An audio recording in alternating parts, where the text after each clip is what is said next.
see. Hey everyone, can you hear me okay? Yep. Oh, there we go. Okay, sold out house. Here we go. Hey, nice to meet everyone. I am DeFi Dad. I am a longtime DeFi user. Like to think I'm one of the earliest aggressive adopters of DeFi. I'm based in the US. If you ever come through the Boston area, let me know. I now work full-time investing and working with DeFi and Web3 based teams at Fourth Revolution Capital. So I'm going to talk to you about a pretty simple message today, and I'm going to give a brief background on what is referred to as mimetic desire. It is something that has an immense influence on our space. It really is a force that is affecting all the relationships and the way like the world turns around. And I'm going to try to give you some examples of how that's come to life in crypto, specifically I would say in our Ethereum Web3 community. But then I'd like to give some examples of why that mimetic desire can actually be harnessed to focus on building for the users that are already here in the bear market. So let's go to the next slide. All right, so I'd highly recommend, if any of this ends up resonating with you, check out this book called Wanting by Luke Burgess. It's about the power of mimetic, the power of mimetic stuff in your everyday life. And so this quote here that is really like the best summary of what is mimetic desire.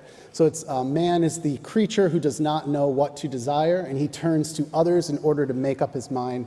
We desire what others desire because we imitate their desires. So this comes from a French historian, René Girard, who later in life ends up being a renowned professor at a number of universities across the world, including Stanford. What he's basically saying is that our desires don't come from within, that we are mimicking what other people want. And again, this is an idea that I think is somewhat familiar in the crypto community because we talk about memes and how those have an influence on the way we think. But this concept of mimetic desire is really as simple as there are people in your life, in this community here, people that you are in the same sorts of communities that you can easily get in contact with, someone that's in your family, a friend, and then there are those that are sort of beyond that community who have an influence on you. And I think it's really important in both the crypto community and beyond your life in the crypto community to understand what are the models that are influencing your own mimetic desires. So a few simple examples here.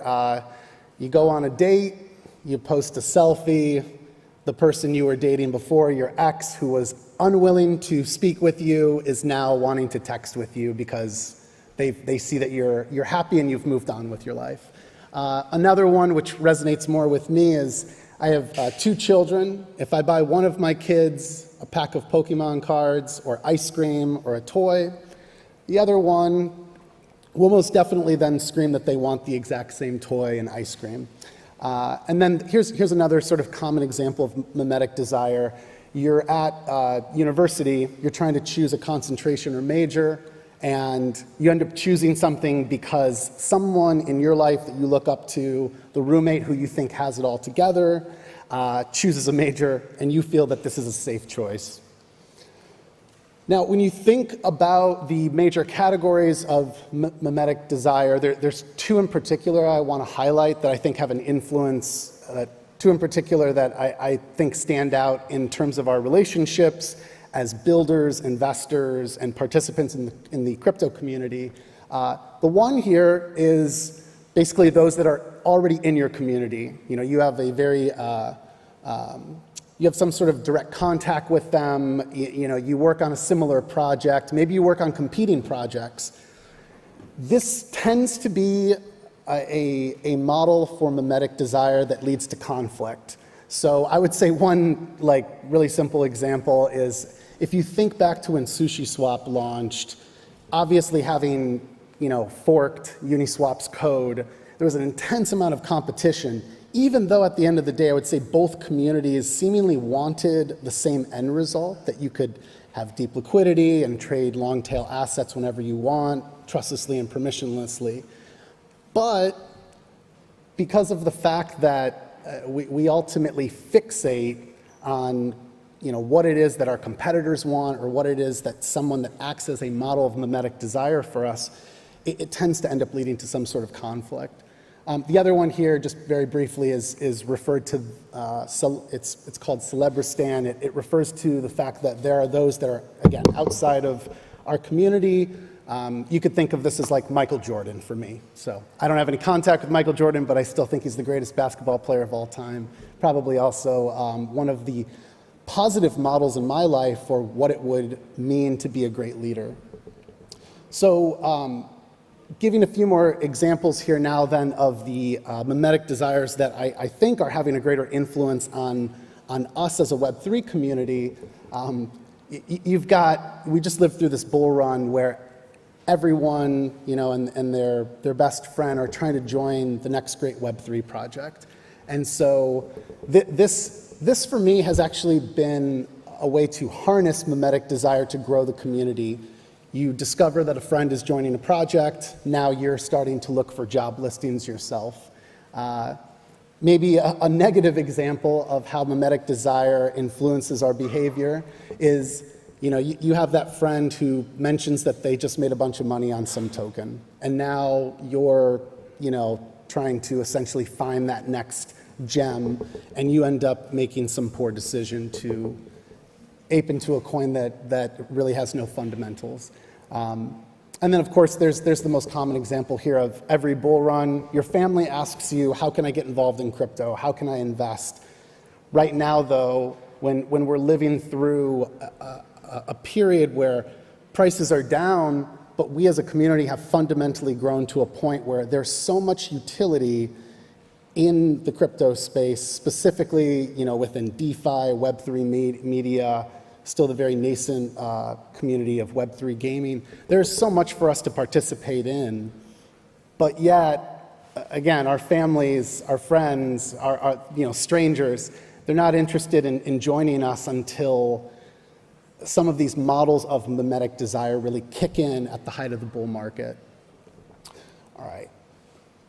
I think I sort of covered this already, but just few examples of healthy versus unhealthy. I think Vitalik continues to be one of the most important standout and healthy models of mimetic desire for us as a community. And this, this doesn't matter whether you're a founder, you're an investor, you're a builder, you're a user.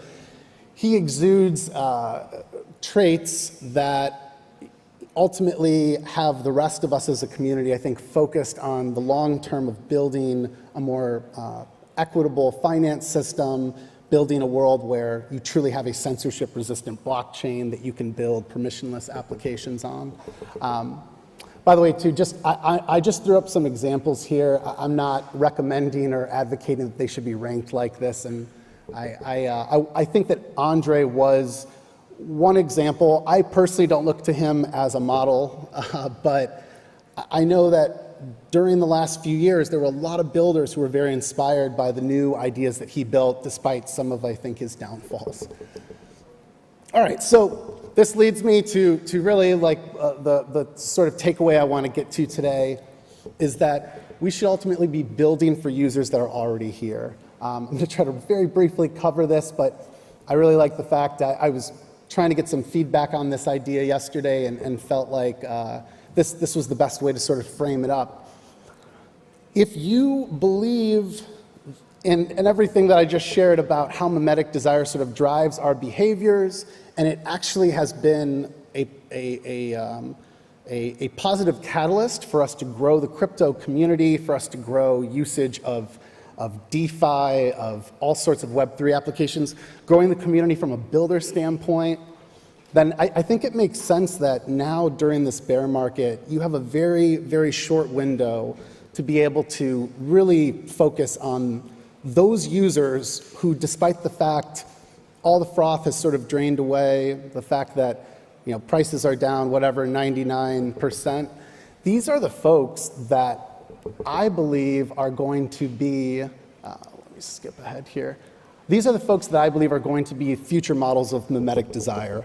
So that next cycle, the users that you focus on now that you're able to add value for, these are the folks, whether they become, it doesn't matter whether they become some crypto Twitter personality, these are individuals who will have mastered the wide array of applications and all the new radical ideas that you're building.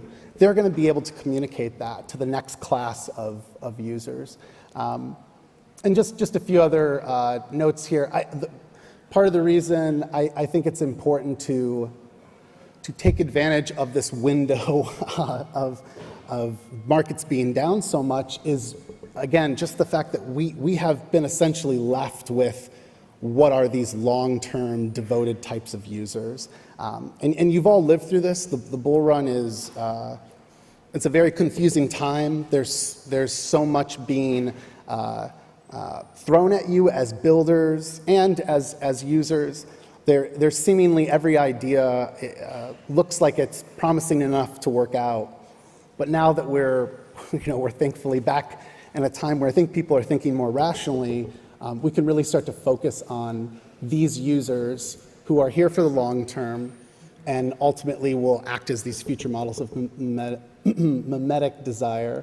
So just a few quick examples here before I wrap up. I tried to think about how different projects over the last 4 or 5 years have focused on these bear market users. And there's certain examples where I might be shoehorning this idea because I'm looking back at like MakerDAO in 2018, 2019. You have to remind yourself you couldn't do jack shit back then with Ether. There was nothing to do other than you could transfer it, you could trade it on a centralized exchange, which many of us, if you believed in that decentralized future, that wasn't an option. And so I think a part of Maker's story is they were the perfect project to evolve through the bear market because they were catering to such a weird niche group of people who were long ETH while it's down 95%, who wanted this non-volatile liquid form of payment and were desperate to adhere to the principles of holding what is self-custodied, what is truly censorship resistant. And so anyways, that's sort of an OG example. Uniswap, sort of similarly, I think that they benefited at the time from catering to this sort of oddball niche group of bear market users who had been brave enough to try DEXs in 2016 and 2017, what few existed at the time. And they wanted to be able to trade long tail assets without having to go through a centralized exchange. Let's skip ahead. Oh, here we go. I want to give credit then to, and this doesn't fit as neatly into the focus on your bear market users that are here right now. I think that Uniswap V3 with their concentrated LPs, I think it's a great example of a protocol making the least obvious decision to focus on the community of LPs that had grown with them. The fact that Uniswap had reached a point where the capital inefficiency no longer made any sense. I do believe that beyond like some of the newer market makers that have entered the space, there is this homegrown community of LPs, and those LPs did need to be able to fine-tune liquidity within ranges. And obviously it resulted for all of us as traders in being able to trade with less slippage and deeper liquidity. Just a few more examples here. You can start to really rationalize a lot of the successes over the last 4 or 5 years by looking to those protocols who have all not made, they haven't all made the right decision at the right time, but they've made a few key decisions to really double down on these savage bear market types of users. And so I thought Synthetics more recently demonstrated this by moving away from the sort of whimsical idea that we all buy into in the long term. We want to be able to trade commodities and Forex and every other asset. But they recognize the fact that they have a protocol that facilitates trading, something as simple as, ETH and wrapped Bitcoin, that there's those trading in size on chain that could be trading with less slippage. I thought this was a really clever win for them. Gitcoin, years ago, I don't know if everyone remembers when they implemented ZK Sync. Another example of in the heart of the bear market, they recognized that the ability to fund a Gitcoin grant was so dependent upon allowing more people to be able to transact at dirt cheap prices, using ZK Sync. NiftyFi I think NiftyFi is one of those teams where if you look at what they've built over the last few years, it seems like there should have been a competitor that came along and said, we are going to allow you to borrow against any basket of NFTs. We're not going to focus on these super expensive one-of-one PFPs. These are collections that a very small select group of people are able to access just because they cost so much money. But I believe they're another example of sort of doubling down on what will eventually be a bear market user. Over the last few years, having the bull run was I think, even more commendable, the fact that they focused on these sorts of users who now are actually flourishing with them in the bear market.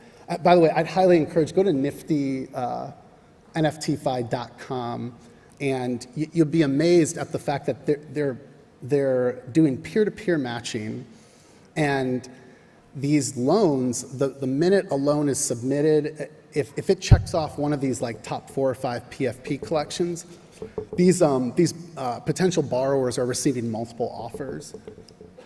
Lens protocol, I don't need to say much more about that other than I think this is an example of a protocol that is going to flourish during the bear market. You need users who are so intentional to adhere to owning their own data, not having to compromise to trust a centralized entity that controls the social media network, or all the different forms of Web3 media that Lens is actually enabling to be built. Fiat DAO is another one to keep an eye on. Just, again, countless examples of teams that recognize that DeFi fixed income has really never taken off. The bull run allows us to earn incredibly high yields, that are, in most cases, variable rates.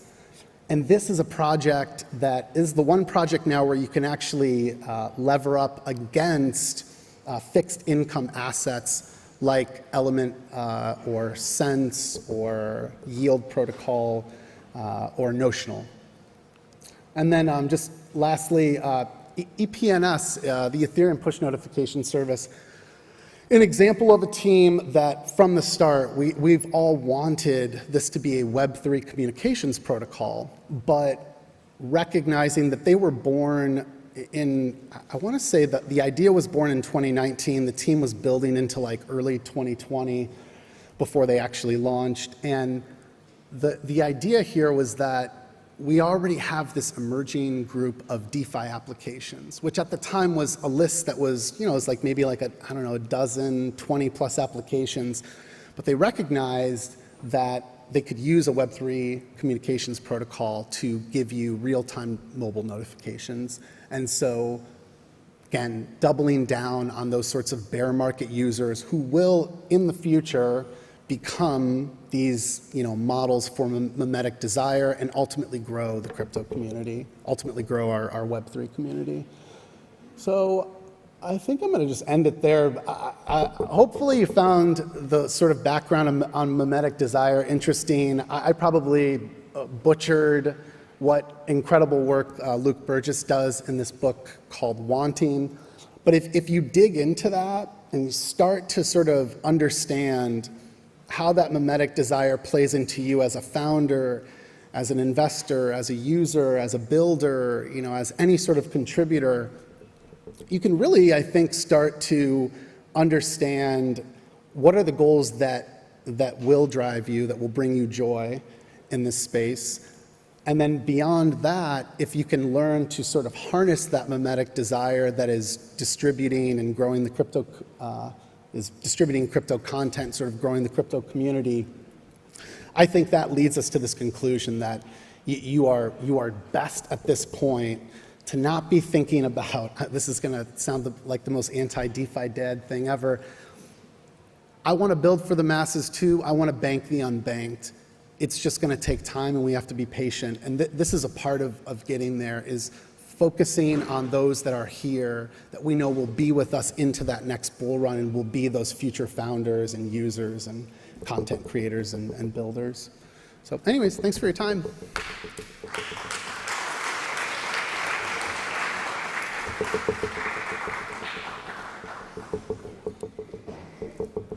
Hey, thank you.